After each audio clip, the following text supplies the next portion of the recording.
slow, and like the most boring version, you're doing an exciting version of the get rich slow game. The most boring version, in our area buy is retail, put a tenant in it. Yeah, buy retail, say 1 year. 1% cap rate, probably, right? No, it's probably not that bad. Well, it's probably more like 4 or 5%. The cap rate. So the best. I'm exaggerating. So the best way to make it work, ideally, if everything works, is your first move, buy one of the one fourplex a month in the Portland Metro that makes sense to buy as a long-term rental, but buy it as FHA. So the cap rate doesn't really make sense because it's a negative number, but you only put 3.5% down, and in 2 years it's a positive number. Right. So, you know what I mean? What you're saying weird. to people, or just get a boring home in a boring neighborhood, 5% down, conventional, and do that 10 times in a row, and then 5 years after you're done with the 10th house, you're rich. You know what I mean? So what you're saying, and this is a fact, you're explaining it right. Yeah, I'm doing the boring retail version of the crazy exciting thing that you're doing. You can do that, but our market doesn't appreciate it. Your market is different. Yeah. So you got to go in and buy it right, and I'm buying for cash flow down here. Yeah. And people are up in the Northwest, anywhere. Oregon, the fourplex FHA is the only thing buying that the for cash flow appreciation. makes sense on. Yeah, appreciation. So you're buying it, and even if you're losing money every month, your net gain is actually more because it's huge because. What in 24 months the thing might be worth $150,000. Well, like I told you, like appraisals. So there was a house that another caliber agent did a refi on here in Portland, and we paid for the appraisal. We had to, just for reasons. They paid for the appraisal, and it was and appraisals aren't real numbers anyways, but it appraised for, I think it was like $420, and we just got a new appraisal back because we needed it to do another refinance because they want to do a cash out anyways. And it appraised for $475 9 months later. That's the part. Well, the market's super and they hot. Probably could sell it for that. I love it because I've talked to people and they're like, "Oh man, this COVID, it's so bad. The pandemic." I'm like, dude, the pandemic's been the best thing for the real estate industry ever. It's booming. In Louisiana, this time last year we were 1,000 homes more on the market. We were sitting around 2,200, 2,300 homes in 6 different parishes, Northwest Louisiana, and to define that's the Texas-Louisiana state line, Arkansas-Louisiana state line, halfway across the top of the state, and then down north of Alexandria, and actually really north of Natchitoches. You'll see it's a weird little town. They got weird names for and not necessarily the virus, but the stimulus is going to make all retail appear to go up in value a ton. Well, because the inflation is going to be stupid. It's a fact. The next several years. It's a fact. I mean, the thing that's driving it is these interest rates. The interest rates are driving it now, and then it's going to be driven by inflation. Well, and then people are too scared. You do have the people that are real scared about doing something, so they ain't listing their house. Or you have the other scenario: people lost their job, maybe. Yeah, or their business is on the hook, and they're like, "Oh, we're not going to go upgrade," so their house doesn't hit the market. So it's an artificial low number. But I mean, who knows? I don't know how long this is going to go for. I'm interested to see what's going to happen in 2021. I'm excited. I kind of hope, in one way, this isn't good. I hope the bottom falls out. Of the housing market? Absolutely, yeah. Yeah, because then there's going to be incredible opportunities. I'm going to be out there buying anything and everything. I know. It might in some places. In some places, up here it'll hit. It'll be markets like this, these really high demand, overly inflated markets. Ours, it'll affect it. We'll just watch our inventory go up. So what I'll tell you is right now, because basically everyone who wasn't their own business owner but was making decent money, is making even more money now than they did, or the same, and they all want bigger houses and everything, and there's no demand. So right now the excitement for homes is driving the price up, as well as the low interest rates, right? Mm-hmm. But the inflation from all the money that's gotten printed this last year hasn't hit yet because the money velocity is low. So when the excitement and the low interest rates pull back, and the low interest rates might not pull back, but hey, I hope they don't. I'm trying to get into on a few more loans, And I think what are rates right now? I think I've seen them slam dunk credit, at least in our region. I've seen people getting 2.25, but I've seen some mail, and they send me so much freaking mail because I have so many loans. get garbage. And so here's the biggest thing. So we're just going to talk about loans for a second because I know all my other stuff's about that. But like right now, 2.1. I'm decent, seeing like 2.1-ish. What? Yeah. I've had a few people, even if they had to buy it down, like spend $500 and buy it down, they've locked in at like 2.1. Yeah. Yep. 2.1 on what kind of a thing? Like a conventional. Oh, the fees must be really high to get there.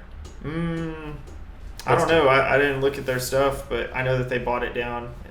But Yeah, it was worth it for them because they had a really high balance loan, $400,000. That's a big high balance loan in our market. Here, that's like that's the average thing. Here, it is hard to shop for a home in the Portland metro if your budget's like $450.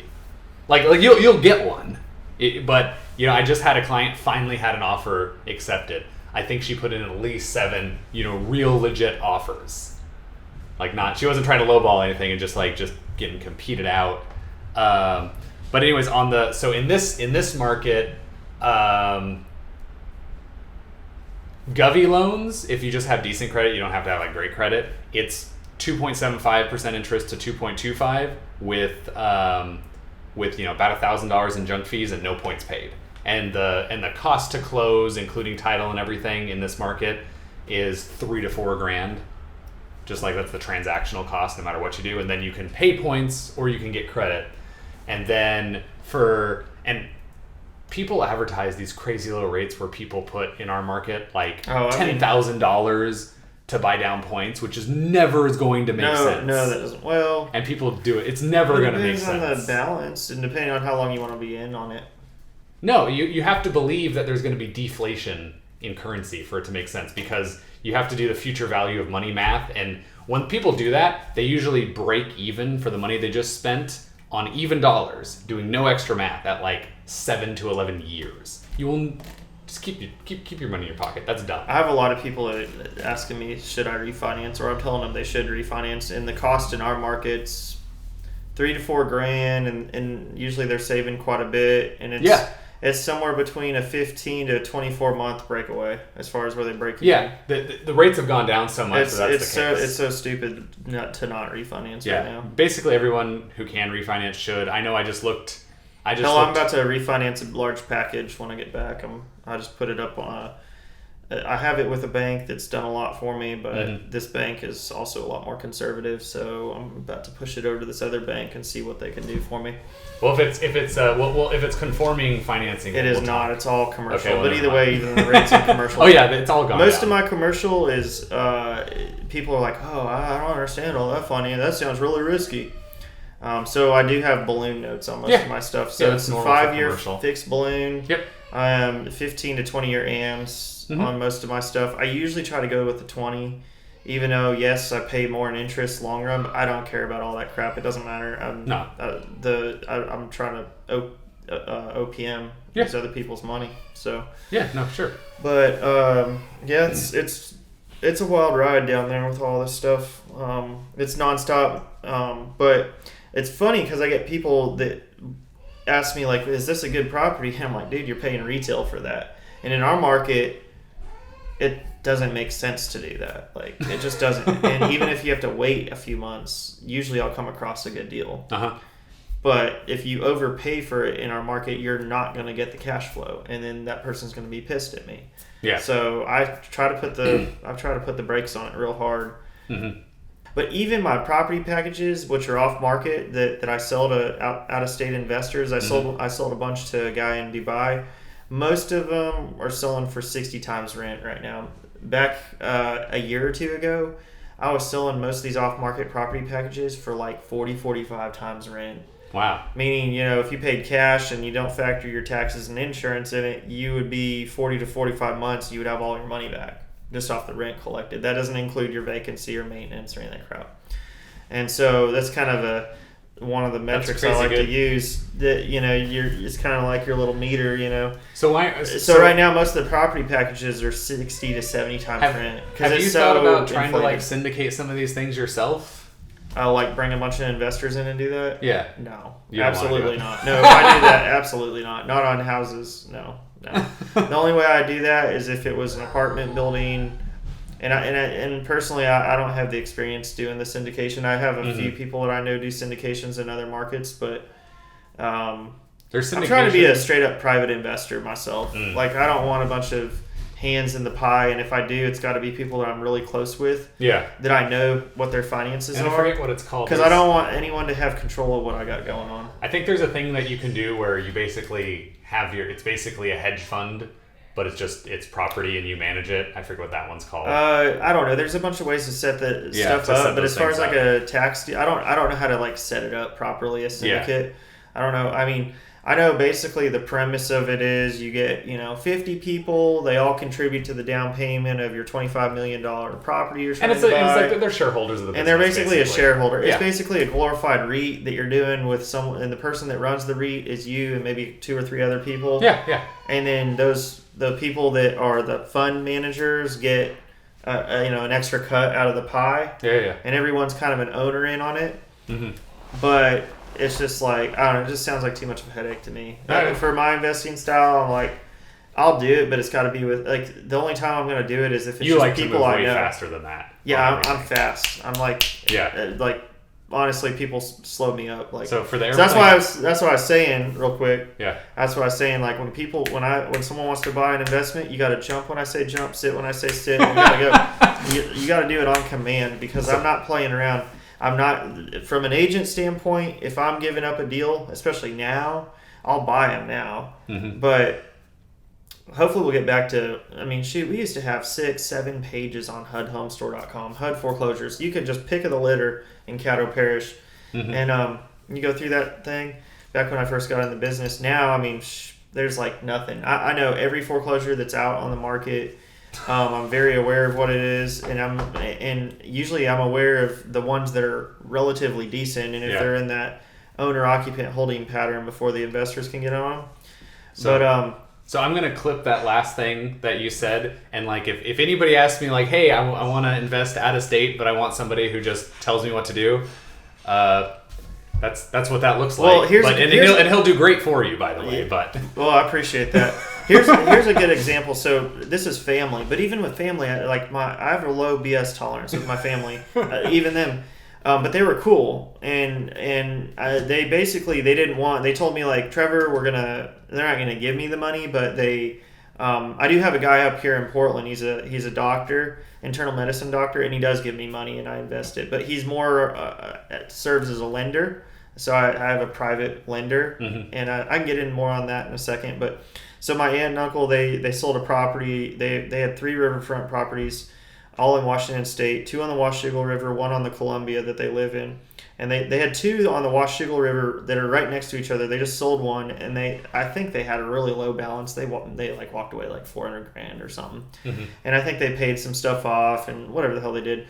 So then they hit me up asking me, and they started talking to me about this last Christmas, believe it or not. Mm-hmm. And they finally sold their house, and we got to talking, and they were like, hey, we're really interested in doing like a flip house, or investing is what they said. And I always go, well, what do you want to do? You want to buy a rental house or you want to buy a flip? What those are 2 different things. Yeah. And they require a lot. The path of both of them are 2 different deals. Yeah. And so, I was like, well, how much money you got? So they told me we got $160,000 to deal with, and I said, okay, well, that's fine. Or they asked me how much they needed, and I think I told them I need about $150,000. Mm-hmm. So I found them a property earlier this year. It came up. We bid on it. We lost it. But on all of my HUD offers for all my clients, I always put it in there that we'll hold it as a backup. Mm-hmm. So let's say that someone else bid higher than us. They back out of it because they're a bunch of pansies or whatever. Because honestly, here's the thing: like with most of these houses, me and my clients, we're not backing out of them because, we got scared because of the plumbing, or we got scared because of this. Generally, the reason why we're backing out is because something popped up and the numbers don't fit. Mm-hmm. It's not because we got scared because of what if situation. It's never that. I don't care. You got to have balls if you're going to invest, period. So anyways, I sold them this house. Great house, brick on slab. And if you don't know what that is, people up north here, they're like, oh, wow, this must be a really expensive area.